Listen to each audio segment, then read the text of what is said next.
वचन, प्यारा वचन, ईशो मसीह का प्यारा वचन, पाव को दीप को राह को रोशन, ये है मसीह का प्यारा वचन, ये है वचन प्यारा। परमेश्वर के धन्य नाम की महिमा हो। प्रभात मनन के सत्र 1835 में आप सभी का बहुत ही विनम्रता के साथ स्वागत करता हूँ। आज को मनन के लिए हम पढ़ते हैं इब्रानी अध्याय 4:7। इसलिए वह किसी विशेष दिन को ठहरा कर इतने दिन के बाद दाऊद की पुस्तक में उसे आज का दिन कहता है। जैसे पहले कहा गया, यदि आज तुम उसका शब्द सुनो तो अपने मनों को कठोर ना करो। आज का दिन यहोवा ने बनाया है, हम उसमें आनंदित हो गीत। उत्तर भारत में शायद ही कोई मसीही होंगे जो नहीं जानता।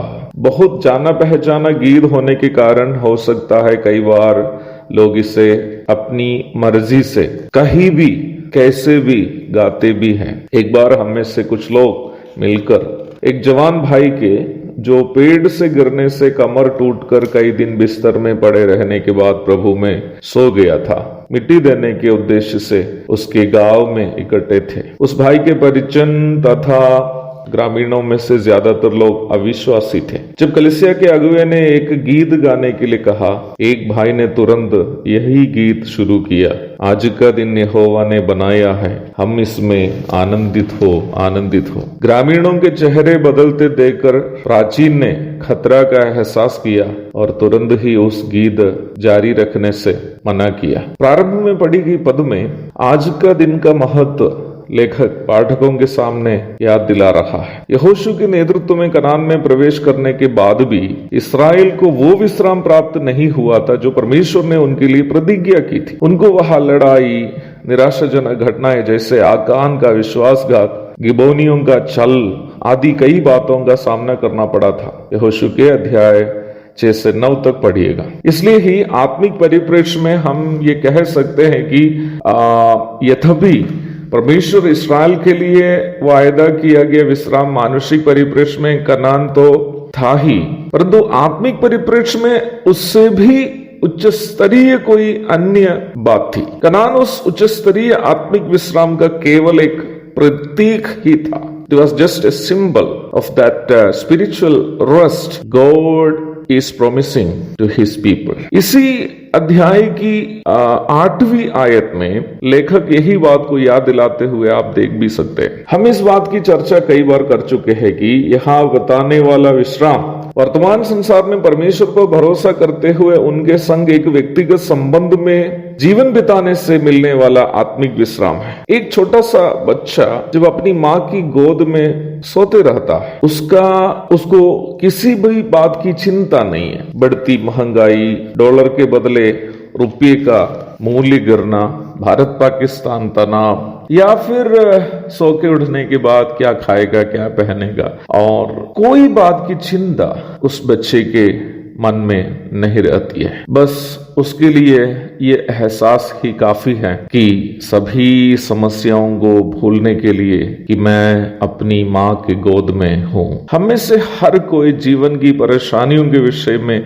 चिंतित क्यों रहते हैं? कल कैसे जिएंगे, कहाँ रहेंगे, क्या पहनेंगे, नौकरी मिलेगी कि नहीं? क्यों हम इस चिंता में रहते? क्योंकि यद्यपि हम तो उद्धार पाए तो होंगे ही, परंतु परमेश्वर के साथ एक व्यक्तिगत संबंध में प्रत्येक दिन जीवन बिता नहीं पाने के कारण हम अपने दैनिक जीवन में परमेश्वर पर भरोसा करते हुए जीवन नहीं बिता पा रहे हैं और इस विश्राम का अनुभव नहीं कर पा रहे हैं। हमें उस बच्चे की मानसिकता में पहुंचने की आवश्यकता है जो माँ की गोद में आराम से सोया हुआ है। उसके लिए हमारे जीवन में एक आज की आवश्यकता है, एक ऐसा अनुभव की आवश्यकता है जो आज ही हमें चाहिए, प्रत्येक दिन चाहिए। है मसीह भाई बहनों, कल तक आप इस आत्मिक विश्राम का अनुभव नहीं भी किया, अब देर नहीं कीजिए, आज ही निर्णय लीजिए। प्रभु, मैं कई वर्षों से आपको जानता हूँ। कई वर्ष के पूर्व मैं आपको उद्धारकर्ता के रूप में ग्रहण किया हूँ, बपतिस्मा लिया हूँ और कलीसियाई संगति में हूँ, परंतु मैं उस विश्राम को आज तक अनुभव नहीं किया जो आपने दैनिक जीवन में अनुभव करने के लिए वायदा किया है। प्रभु, मुझे आज ही वो विश्राम चाहिए। संसार और संसार की अभिलाषाएं मुझे नहीं चाहिए। मैंने संसार में चैन पाने के लिए काफी दौड़ भाग किया, परंतु निराशा के अलावा कुछ अन्य चीज नहीं पाई। मैं आज से उस बच्चे के समान आपके गोद में विश्राम का जीवन बिताना चाहता हूँ। आपके साथ व्यक्तिगत संबंध से जो आनंद मिलता है, खुशी मिलती है, चैन मिलता है, मुझे भी चाहिए प्रभु, ताकि मैं भी अर्थ समझकर आज से गा सकूं। आज का दिन यहोवा ने बनाया है, हम इसमें आनंदित हो, आनंदित हो। आज का दिन यहोवा ने बनाया है, हम इसमें आनंदित हो, आनंदित हो। एक और शुभ दिन की धन्य कामनाओं के साथ आज का मनन में यह समाप्त करता हूँ। आज से ही प्रभु पर भरोसा करते हुए एक विश्राम का जीवन बिताने के लिए प्रभु आपकी मदद करे। आमीन।